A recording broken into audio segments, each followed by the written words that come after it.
Hello, hello, hello, everyone. CT here. And yes, I'm live on July 19th, reading up from day 18 on Brown Beyond Borders, or from Brown Beyond Borders, Emerging into Golden Multidimensionality. So this month I've been doing a little experiment that I'm calling the Audio Lab. I know so many of you love to listen to your books. And since I'm getting ready to eventually record in public the official audiobook for Brown Beyond Borders, I wanted to practice out loud with you first. So every single day this month, I'm pulling up a chair, reading a few pages of my memoir right here. And if you're on the free list, these daily drops will stay open for just a few days before they head into the archives for my paid subscribers. And yeah, and if you want to keep up or see any of these other things before they've been or after they've ended up behind the paywall, subscribe. You can subscribe on a monthly basis. Even if you subscribe for 1 month, you get the ebook free. And then you can listen to all of the drops in whatever sequence that you want. And also for as long as you want, for as long as you're subscribed monthly. Or, of course, the annual plan will give you access to all of the audio recordings for the entire year. So if you're still on the free list, which is absolutely fine, make sure you keep up. If you ever miss a session or you want to unlock the whole archive to listen at your own pace, upgrade to a paid subscription at any time. So today I'm going to read chapter 10, The Birth of the Soul's Vision, and only the first half. It's a little bit of a longer passage, so we're just going to stick with the first half of it. Without knowing it at the time, I now understand that many of my early career struggles stemmed from my expectation that the American dream would be attainable for someone like me. But life was showing me that my path would lead in another direction entirely, towards my soul's vision. I invite you to read on as I further describe my experiences on Maui. A few transformative months shattered my preconceived notions of what success meant. A vision of golden children coupled with the messages from The Secret ignited a spark of hope and possibility. The traditional American dream was not the only path to success. I embarked on the path of my emerging soul, looking beyond societal limitations and embracing the inherent multidimensional potential of every individual. Meanwhile, the stark contrast between the golden children vision and the reality of the workplace, followed by a challenging journey through a dark night, led me to a profound realization. We all have a role to play in creating a world that honors the dignity and potential of every human being. All these events taught me that the soul journey I was on was not just a personal aspiration, but a vision for a better future, a light at the end of the tunnel. And that's exactly what the journey is for me today. It's about moving inwards towards limitless possibility, a light in which all people belong, where they can see their unique value and understand their contribution to the collective and thrive. The following anecdotes entertain and explain how I began to embrace this concept of the soul's vision, which I continue to mold and redefine to this day as I navigate the challenges and wonders that unfold before me and invite my participation. Jenna, another one of my documents processor colleagues, erupted into our little office like a diva bursts onto the stage, a supernova of sound and light. Oh my God, have you heard about this book? Jenna belted out those words with her sing-songy soprano voice as she sauntered into our cramped office, waving Rhonda Byrne's The Secret in the air. She was a huge fan of Whitney Houston, Celine Dion, and Mariah Carey.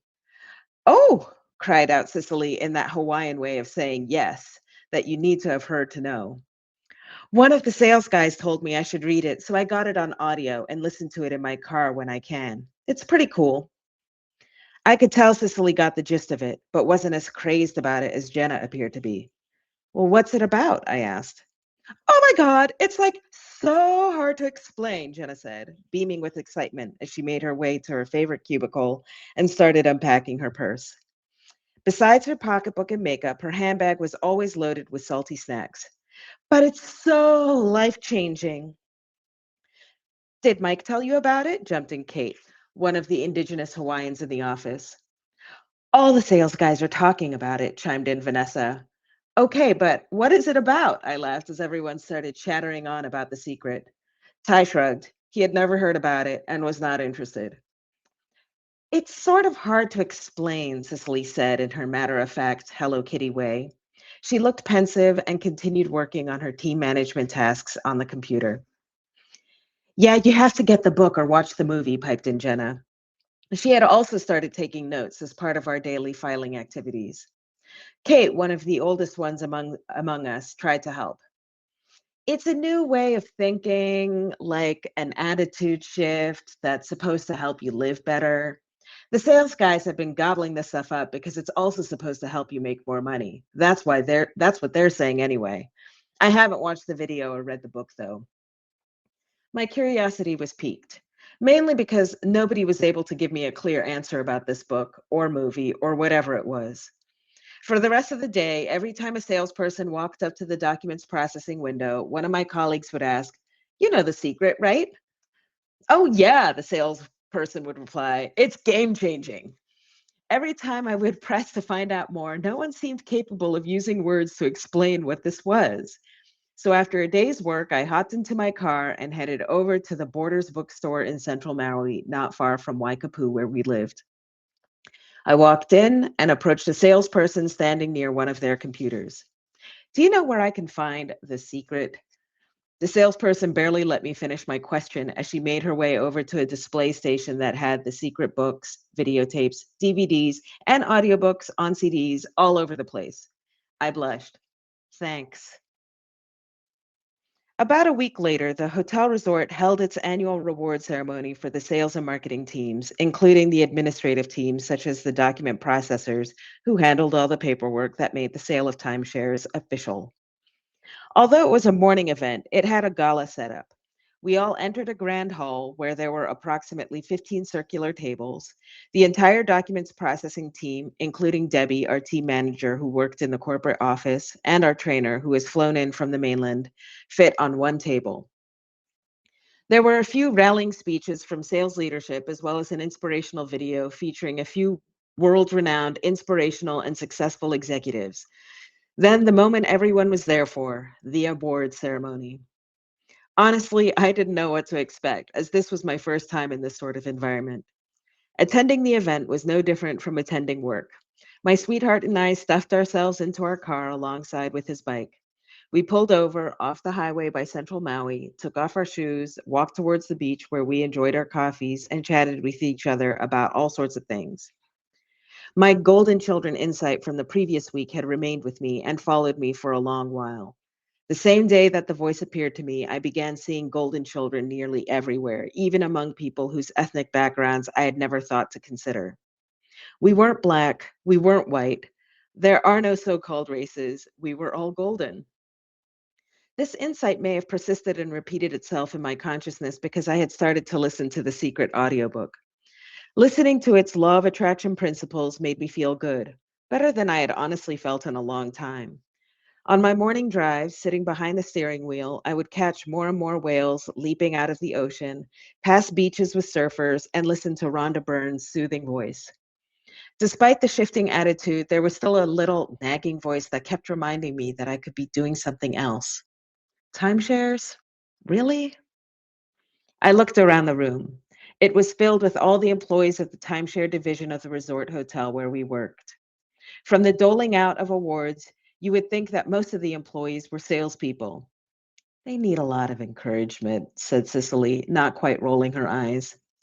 We watched on as another salesperson jumped out of her seat in utter surprise and bounced her way to the stage to accept her trophy and hear some kind words listing her accomplishments, 7 figures in her first year with the company, etc.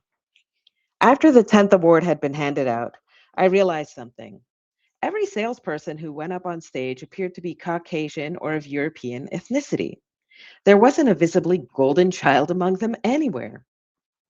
This wasn't upsetting to me, but I did find it odd given my golden children revelation from just a few days previous. Before we wrap up our event today, all the accolades we have bestowed on our sales team would not have been possible if it weren't for this very special team that works in the background. Year on year, their work has improved. Now, clocking in a record time of under 8 minutes, they process more contracts in less time than any other documents team I've worked with. And you know, I've been in this business for nearly 20 years now. That was the sales director, Rocco, a wonderful guy who moved to Hawaii more than a decade prior. As far as I could tell, he was from the mainland and also not golden, but everyone could see his golden heart from miles away. Everybody, he continued, give a standing ovation to the documents processing team. He held up a trophy, and his assistant director rushed up to the stage to hand out shiny silver keychains with stars on them to each one of us. I was proud in that moment, taken by surprise and surprised by my pride as well. While we were standing on the stage, the sales professionals all stood up to give us a standing ovation and hoot and holler at our work. We were all beaming. And then the moment ended. We turned to make our way off the stage while Rocco shared a few last words, asking us to stack our chairs and continue with our work. Most of the salespeople had already left the room at this point, and most of the documents processing team stayed behind to stack up a few chairs and help the backwoods team clear out the hall. So that is where I am wrapping up for today. I am looking at the Substack live, and it doesn't look like anybody else besides me is watching. So I'm going to assume that there are no questions. Today is a very special day for me. It is the second anniversary of my father's passing. And oh, I'm emotional. And I think actually it was his passing and writing the eulogy at his memorial service that kicked off my inner calling to get serious with myself about advancing with the self-publication of this book. And so, yeah, that was really kind of the start of this journey. Yes, I had kind of declared it to myself a few weeks earlier, but I still had kind of like a backdoor exit plan of, well, if I don't go through with this, nobody will notice. I haven't been on Substack long enough to, make a ripple or a splash. But somehow that event kind of spurred my seriousness in moving forward with the book. So I think I do have him and his passing to thank for helping me have the strength and the wherewithal to keep up with this work for the past year or so. So with that, I will bid you adieu.